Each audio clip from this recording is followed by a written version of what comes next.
할렐루야. 하나님의 크신 사랑이 이 새벽에 우리 가운데 가득한 줄 믿습니다.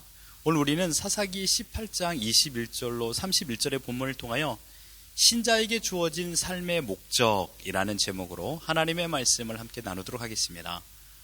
우리는 계속해서 사사시대 이스라엘 백성의 종교적 타락성에 관하여 말씀을 묵상하고 있습니다. 에브라임 지파 사람 미가는 자신의 집에 신당을 차리고 신상과 드라빔을 만들어 신당 중심에 놓았습니다. 그리고 레위 지파 한 청년을 제사장으로 세웠습니다. 어느 정도의 시간이 흘렀을까요? 단 지파의 무장한 군사 600명이 미가의 집에 쳐들어왔습니다. 5명의 정예 요원이 그 집 중앙에 있는 신당을 들어와서 신상과 애복과 드라빔과 부어 만든 신상을 훔치게 됩니다. 이 모습을 본 미가 가문의 레위 청년 제사장이 5명의 행동을 막아서게 되죠. 이때 5명이 한 말을 보십시오. 19절에 그들이 그에게 이르되 잠잠하라. 내 손을 입에 대라. 우리와 함께 가서 우리의 아버지와 제사장이 되라. 내가 한 사람의 집의 제사장이 되는 것과 이스라엘의 한 지파 한 족속의 제사장이 되는 것 중에서 어느 것이 낫겠느냐 하는지라. 선택하라는 것입니다. 한 가정의 제사장 아니면 한 지파의 제사장, 이 둘 중에 무엇이 낫겠느냐 이것입니다. 지금 누가 더 권력 있는 사람입니까? 권력은 합의되지 않더라도 강제로 권하는 것입니다. 권력은 내 의사를 원치 않는 이에게 관철시키는 힘입니다. 단 지파 사람들은 권력을 가지고 레위 청년 제사장에게 권했습니다. 레위 청년 제사장도 권력을 가지고 있죠. 미가 가문의 제사장으로 지금 단지파 5사람이 가지고 간 신당 물품을 다시 돌려달라고 말하고 있는 권한을 가지고 있었습니다. 하지만 젊은 제사장은 단지파의 권력에 설득을 당했습니다.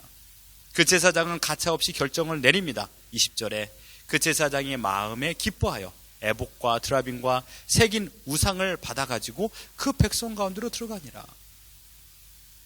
아무리 생각해도 지금 한 가문의 제사장으로 멈추는 것이 아니라 한 지파의 최고 제사장이 되는 것이 더 출세에 도움이 되지 않겠는가. 그래도 미가 가문에 대한 의리가 있는데 성공이라는 욕망과 미가 가문의 의리를 지켜야 된다는 욕망과 의지가 충돌하게 되었습니다. 결국 욕망이 의지를 이겼습니다. 이 청년 제사장은 승급이 될 수 있는 기회를 선택했습니다. 내가 한 지파의 최고 제사장이 된다니. 그래서 마음에 기뻐했다라고 했습니다. 그리고 오늘 본문이 시작됩니다. 단지파 사람들은 제사장과 종교 물품만 가지고 간 것이 아닙니다. 모조리 돈 될 만한 것들을 가지고 갔습니다. 21절에 그들이 돌이켜서 어린 아이들과 가축과 값진 물건들을 앞세우고 길을 떠나더니, 여기에서 어린 아이들은 제산상의 물품이라고 말할 수는 없죠. 미가에 있어서 가장 소중한 물건을 의미합니다. 단지파는 미가가 추격할 것을 예상하고 어린아이를 볼모로 삼은 것입니다. 또한 어느 정도 시간이 흘렀을까요? 미가는 이웃 사람들, 그러니까 자기 집 신당에서 함께 제사를 드렸던 친분 있는 사람들과 연합하여 단지파를 추격하였습니다. 24절을 보십시오. 미가가 이르되 내가 만든 신들과 제사장을 빼앗아 갔으니 이제 내게 오히려 남은 것이 무엇이냐? 너희가 어찌하여 나더러 무슨 일이냐고 하느냐 하는지라. 미가의 말 가운데 눈여겨볼 것이 있습니다. 내가 만든 신들입니다. 만약에 미가가 하나님을 잘 믿고 섬기는 사람이었다면 내가 만든 신들이라는 표현은요, 내가 하나님을 만든 존재라는 말이 되기 때문에 내가 만든 신이라는 말은 하나님이 아닌 다른 우상을 의미하는 것이 분명하죠. 미가는 여러분 하나님을 섬긴 자가 아닙니다. 그 집에 있는 신당과 제사 업무를 감당한 제사장은 미가와 함께 사이비 종교를 만들어서 주술 행위를 하는 집단이라는 사실입니다. 미가의 물음에 단지파가 말합니다. 25절에 단 자손이 그에게 이르되 내 목소리를 우리에게 들리게 하지 말라. 노한 자들이 너희를 쳐서 내 생명과 내 가족의 생명을 잃게 할까 하노라. 단지파 사람들이 미가를 겁박하고 있습니다. 그 입 다물라. 더 이상 내 귀에 너의 말이 들리지 않게 하라 이것입니다. 여러분, 지금 누가 화를 내야 정상입니까? 단지파 사람입니까? 미가입니까? 단지파 사람들이 쳐들어와서 미가가 사랑하게 여긴 모든 물품을 다 가지고 갔으니 미가 측에서 화를 내는 것이 당연지사 아니겠습니까? 하지만 지금은 주객이 전도되었습니다. 단지파 사람들이 우리가 지금 화가 났으니 우리를 건들지 마. 더 이상 건들면 모조리 죽여버릴 거야. 이것입니다. 여러분, 신앙이 무너지면 도덕과 질서도 무너집니다. 결국은 사회가 붕괴되죠. 신앙이 무너진 이스라엘의 법과 정의는 사라졌습니다. 힘 있는 사람이 약자를 집어삼키는 사회 문화가 만들어져 버렸습니다. 이방 문화의 영향을 받은 모든 이스라엘은 민족에 대한 사랑이나 함께 이루는 아름다운 공동체 의식은 없어졌습니다. 오직 자기의 소견에 옳은 대로 살아가는 무법천지가 되어버렸습니다.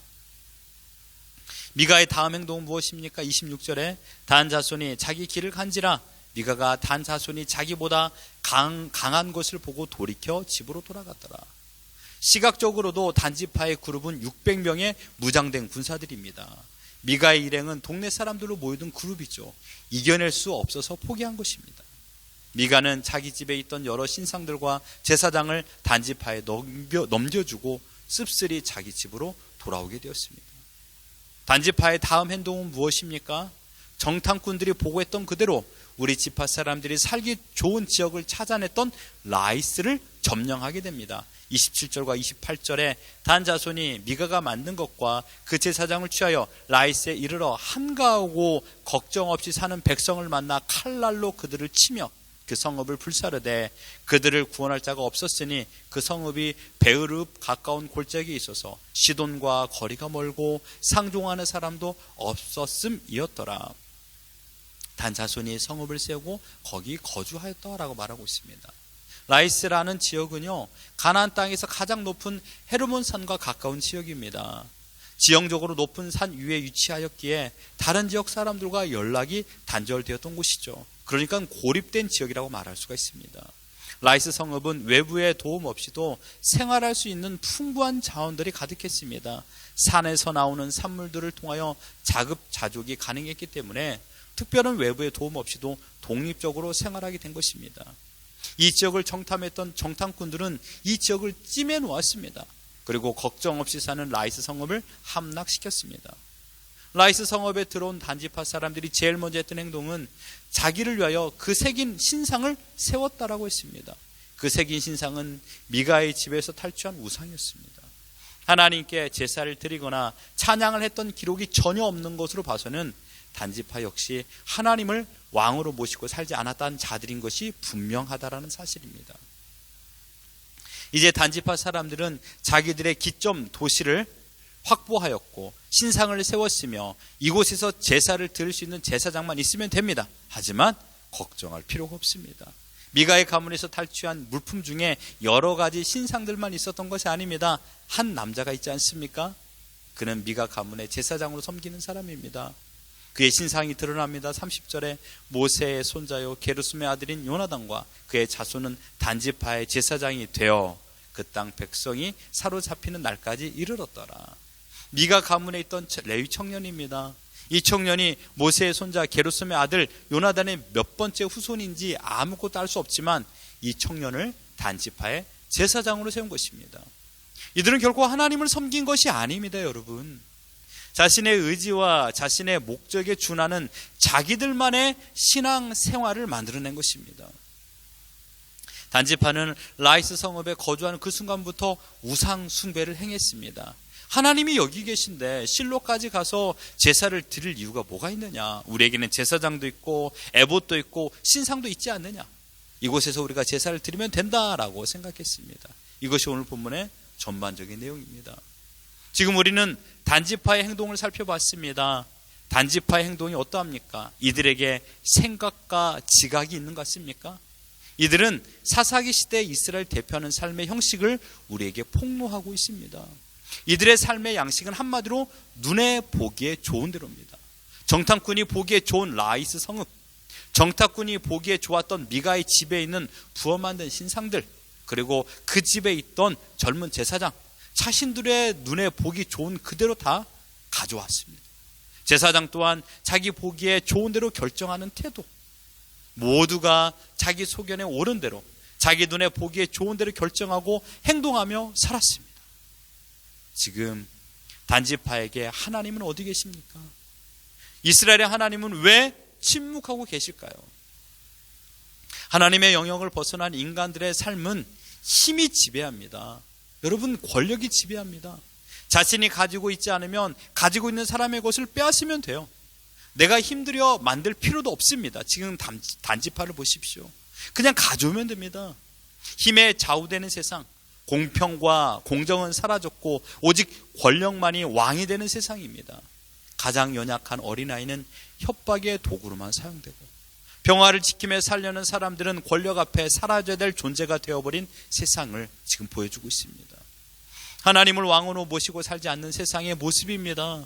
신앙이 타락하면요, 도덕과 질서는 무너집니다. 가정과 사회는 무법천지가 됩니다. 가장 큰 피해를 보는 사람은 자신뿐만 아니라 우리들의 자녀들입니다. 우리들의 자녀들에게 사사기와 같은 삶의 태도를 보여줘서는 안 됩니다. 혹시 부부싸움을 하시려거든 아이들 없는 곳에서, 아무도 안 보는 곳에서 큰 소리로 하지 마십시오. 특별히 청소년이 하지 말아야 될 행동은 성인인 부모들도 하지 말아야 됩니다. 우리 가정의 왕은 아버지, 어머니가 아닙니다. 하나님이십니다. 우리가 지켜야 될 것은 하나님을 바로 믿는 신앙입니다. 하나님 제일주의, 하나님을 하나님으로 인정하는 신앙의 바른 자세를 우리는 사수해야 됩니다. 이것이 신자가 살아가야 되는 목적입니다. 이 시대는 지식인이 필요치 않습니다. 이 시대에 깨어있는 신앙인들이 필요합니다. 하나님을 왕으로 모시고 살아간 자들이 필요합니다. 하나님을 사랑하고 그 사랑을 가족과 이웃들에게 온전히 전해줄 수 있는 그러한 신자가 필요합니다. 하나님께서 우리를 그러한 도구로 사용하시려고 우리를 부르셨습니다. 신자는 하루를 살아도 불신자와 다른 목적을 따라 살아야 됩니다. 21세기 사사기 시대와 같은 생활 양식을 버려야 됩니다. 온전히 하나님을 왕으로 모시고 하나님의 뜻을 따라 하나님께 허락하신 목적과 사명을 가지고 오늘을 살아가야 됩니다. 이것이 우리의 삶의 목적인 줄 믿습니다. 오늘 우리에게 허락된 모든 시간에서 삶의 목적을 이루는 하나님의 백성들로 살아가는 우리 모두가 되기를 예수 그리스도 이름으로 축원합니다.